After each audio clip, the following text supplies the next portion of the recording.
Hello and welcome back to HardReset.Info. In this video, I will show you how to fix your screen rotation not working properly on INFINIX Zero X Pro. Let's begin!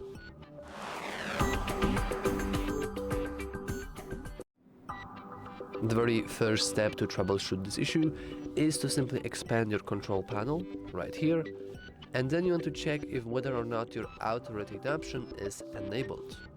When it's not really checked in any other way, it means that it's disabled, so we want to click on it. Now we have a little like the icon animation, the green background image, and we can see that our auto rotate option works perfectly now. However, if you don't see this option, you want to go to the pencil icon right here in the top, sorry for that, and then you want to see whether or not you have it on this list. If you don't, all you need to do is just scroll down, locate auto rotate, and simply press plus icon. After doing that, you can always just go and basically move it around for easier access.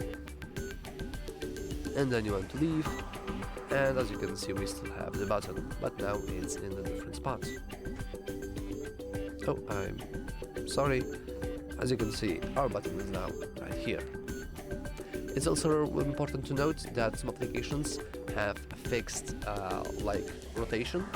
So for example, many mobile games to be exact, are only working, like they won't be able to move or rotate into landscape if they are always in the portrait mode, and vice versa. So yeah, that's all for this video. If you found it useful, remember to like and subscribe. Thanks for watching.